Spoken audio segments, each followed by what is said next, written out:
think the most interesting thing about Gokuraku Yuugi is the title. And that's because Gokuraku Yuugi is kind of awkward Japanese. If I was really trying to get across how weird it is in English, I'd say that you could translate the title as Xanadu Frolic. It seems as though Soulful was concerned that people might not understand the title, so they included a second one that means exactly the same thing, Game Tengok. And that's a phrase that's much more easily readable in Japanese. And just to remind you, that is the most interesting thing about Gokuraku Yuugi. This is another set of activities where you're intended to break it out at your holiday party. And then there's a whole lot of games that you interact with on the television. There's 8, not really games, let's go modes. 8 modes here, and you pick them from this television interface. When you're done with a mode, you have to hit reset to get back to here. First up is Mora no Bingo, or Village Bingo. And as you might guess, this calls bingo numbers for you. There's 5 bingo cards in the manual, but they're two-sided. And getting numbers is a little bit awkward. You have to hit the A button with exactly the right timing to make the chicken drop an egg. Then the snake slowly comes out to get it. If you mash the A button, then you'll hit the chicken repeatedly and the egg keeps changing. So that's weird. Moving on, you have Mori no Roulette, or Forest Roulette. Here, 1 to 5 players can spin a roulette wheel. You're given 250 points at the start and can bet up to 30 of them at a time. And you bet the 30 of them in 3 categories: the color, the species, and up to 5 numbers. The thing about the numbers is that your bet on the numbers covers all 4 numbers that you pick, so always have all 4 numbers filled out before you spin. The next mode is Kumi no Sekoro, or Group Dice. As you start this mode, you pick how many dice will be rolled, and then pressing the A button will get those rolled, pressing the B button will clear it and roll again. This mode doesn't do anything on its own, but you could use it to play a board game, like Sugorok, a type of traditional Japanese board game where you roll a die, move that many spaces, and then resolve some event from the space that you land on, which will usually do something like move you around the board a bit more, or make you lose a turn. I don't really like Sugorok-based games because they are completely random, and Gokuraku Yuugi has 2 Sugorok games. There's a fold-out board in the manual that's 2-sided, and there's even some tokens for you to cut out. The next mode is Zok no Throttle Machine. I'm pretty sure that's a typo. If you drop one of the characters, it becomes Slot Machine, but the way they spelled it, it's Throttle Machine. Or maybe it's some kind of pun that I'm unaware of. Either way, it's a slot machine.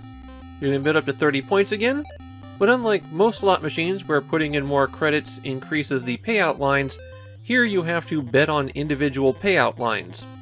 So if you want the diagonal bottom to the upper right, you have to bet on that specifically. When you want to spin the wheels, hit start, and then you have to hit A on each individual wheel, and then A on the stoplight for each individual wheel to get the result. So somehow they managed to make a slot machine even worse than they usually are in video games. The next mode is Yatto Blackjack, or Finally Blackjack. This mode requires 2 to 5 players, and one player is always acting as the dealer. Then the other player sets the bet, and then hits A to take cards, and B to stop. Once a player chooses to stop, control switches to another player with the dealer going last. And then payouts or take go to the dealer. One weird quirk of this one is if the player busts, the dealer still has to go through the motions of playing themselves out, and if they bust, they still win. Next up, there's Zutto Poker, or a lot of poker, and this once again is for 2 to 5 players. This is 5-card draw poker, but the hands are open, and so the take just goes to whoever has the best hand, and the amount you get from other players is determined by how good of hand you have.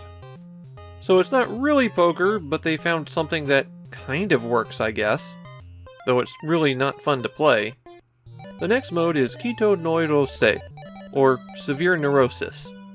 This is just concentration or memory. A 54 card deck is spread across the table, and you flip over pairs, keeping matches until the whole deck is gone. The final mode is Motto Speed, or More Speed. And this is actually the best of the game modes, though it absolutely requires 2 players. Speed is the card game known in some places as Spit. And the idea is players have a deck of cards, and they turn up 4 cards in front of them, and then there are 2 piles of cards between them. If one of your 4 cards is 1 higher or 1 lower than a card in the middle, then you can put it on that pile. Then draw another one of your cards to replace it, and repeat until someone runs out of cards. If no one can play, then a card is drawn to replace one of the middle cards. Not the deepest game, but it does offer some continuous action. Hitting A will put a card on the right-hand pile, hitting B will put a card on the left-hand pile. And this one's perfectly playable as it is. You're not going to believe this, but Gokuraku Yuugi is not a popular game in Japan. In fact, it's just about the most obscure release I've covered in quite a while. So obscure that about 20 seconds ago, this became the longest video online about this game. This is about as obscure as they come, and it's pretty obvious why. There isn't a whole lot here to entertain anyone. The only one of the 8 modes here that I think is even implemented well is Motto Speed. The rest are barely functional. Definitely a situation where they had to release it right then, or not at all. Basically what I'm saying is, you really don't need to check this one out.